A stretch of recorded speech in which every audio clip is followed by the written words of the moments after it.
प्रदेश में नव क्रांति लाने के भास्कर राव का संकल्प। सम्यक अभियान इकाई की पत्रकार वार्ता संपन्न।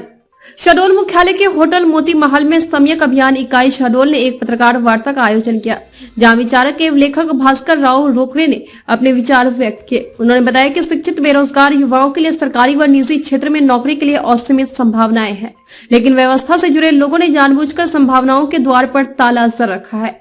वह चाहते हैं कि योग्य व शिक्षित युवा प्रशिक्षित मजदूरों से भी कम वेतन में काम करने के लिए मजबूर रहे। उन्होंने बताया कि शिक्षित बेरोजगार युवाओं की समस्याओं का शोध परख अध्ययन कर समस्याओं के समाधान के लिए व्यापक अभियान शुरू किया है। नव क्रांति के लिए संकल्पित सम्यक अभियान का शुभारंभ रीवा के ऐतिहासिक पद्मधर पार्क से 2 मई को किया, जिसके बाद मध्य प्रदेश के स्थापना दिवस 1 नवंबर से रायसेन जिले के बरेली नगर से प्रदेश में नव क्रांति लाने के संकल्प के साथ 45 दिवसीय देशव्यापी सम्यक यात्रा शुरू है। इस यात्रा का समापन 15 दिसंबर को भोपाल जिले के बैरसिया में होगा। उसके पश्चात जनवरी में प्रदेश के 5 लाख युवाओं का मेगा कॉन्फ्रेंस भोपाल में होगा। न्यूज 9 के लिए शहडोल से चंदन वर्मा की रिपोर्ट। मजदूरी अधिनियम बना मजदूर वर्ग के लिए बड़ी सम्मानजनक बात है, निश्चित रूप से स्वागत कदम था, लेकिन उसके बाद में शिक्षित वर्ग के कर्मचारियों के लिए कोई निर्णय नहीं लिया गया। सन 1959 में 11 साल बाद प्राइवेट स्कूल के शिक्षक न्यायालय में गए और उन्होंने अपनी बात रखी कि भी हमको इतना कम वेतन क्यों मिल रहा है, हम न्यूनतम मजदूरी अधिनियम इतना अधिक है, तो न्यायालय ने खारिज कर दिया। तो हम 1 जनवरी 2024 को सरकार को विवश कर देंगे प्रदेश में न्यूनतम वेतन अधिनियम लागू करने के लिए। उसके बाद में सरकारी और निजी क्षेत्र में एक समान वेतन की व्यवस्था हो जाएगी, तो सरकारी नौकरियों पर भार कम होगा और युवा निजी कंपनियों में जा करके अपना भविष्य संवारने लगेंगे। निश्चित करने के लिए राज्य को मिले जातिगत आधार पर सर्वे के अधिकार का उपयोग करते हुए राज्य में एससी वर्ग, एसटी वर्ग, ओबीसी वर्ग, जनरल वर्ग, मुस्लिम वर्ग, सिख वर्ग, ईसाई वर्ग, जैन वर्ग आदि के लिए अलग अलग सर्वे करा दिया जाए। आबादी सही निकल के आ जाएगी तो आबादी के अनुपात में आरक्षण सुनिश्चित होगा। लेकिन इसमें हमने एक विसंगति पाया कि जो सबसे अधिक अंक लाते हैं अर्हकारी परीक्षा में या प्रतियोगी परीक्षा में, तो उन्हें निश्चित रूप से प्राथमिकता मिलनी चाहिए। इसलिए आबादी के अनुपात में आरक्षण देने के साथ साथ में 10% आरक्षण प्रत्येक वर्ग की आबादी का 10% बचा करके एक्सीलेंस कैटेगरी को दिया जाए, तो इससे सही मायने में समानता का सिस्टम लागू हो जाएगा। और छठवीं बात हमारी यह है कि कोविनेंट मर्जर एग्रीमेंट के खिलाफ जाते हुए राजा महाराजाओं ने गलत तरीके से प्राइवेट ट्रस्ट और पब्लिक ट्रस्ट बना लिया है और जितनी संपत्ति रखने का अधिकार था उससे अधिक संपत्ति को अपने चहेतों के नाम पे करवा दिया है।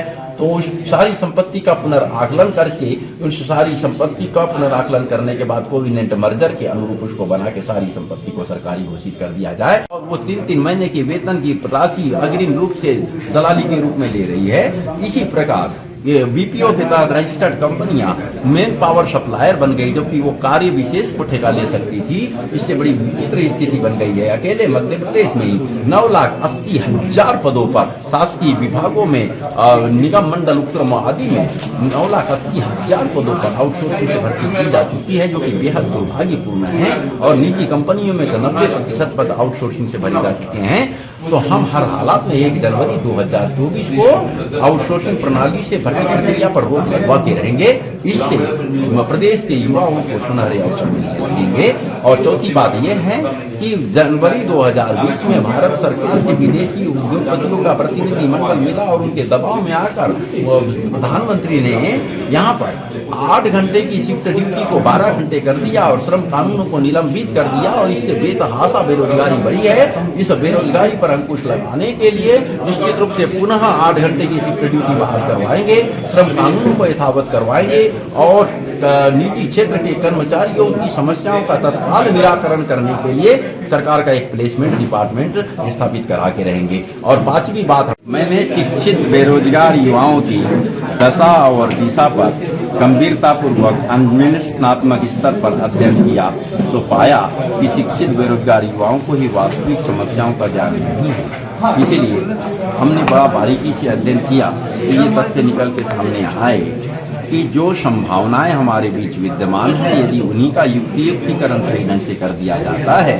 तो 70% बेरोजगारी पर अंकुश लगेगा। जैसे पहले 58 साल सेवानिवृत्त की आयु हुआ करती थी, जिसे बढ़ाते बढ़ाते सरकार ने ही 65 और 68 तक करने का निर्णय ले ली और भारत सरकार में भविष्य निधि संगठन अर्थात एम्प्लॉयमेंट प्रोविडेंट फंड ऑर्गेनाइजेशन ने भारत सरकार को सिफारिश किया है, जब लोग जल्दी मरते नहीं हैं, दवा खा खा कर लंबे समय तक जीते हैं, जिसके कारण पेंशन का भार सरकार पर बहुत अधिक पड़ रहा है। पेंशन के भार को कम करने के लिए एक साथ 5 साल सेवानिवृत्ति की आयु बढ़ा दी जाए।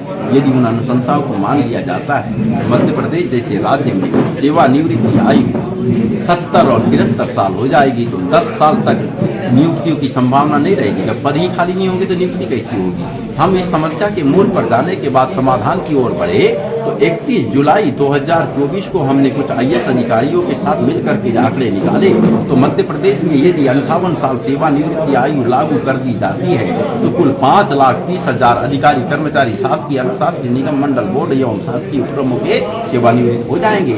तो 1 जनवरी को हमने युवा दिवस मनाने का निर्णय लिया है। हम युवा दिवस के दिन सरकार के सामने में प्रस्ताव रखेंगे और हमें उम्मीद है कि उस पर हस्ताक्षर होंगे और 5,30,000 युवाओं के लिए सम्मानजनक नौकरियों के अवसर सुनिश्चित हो जाएंगे। इसी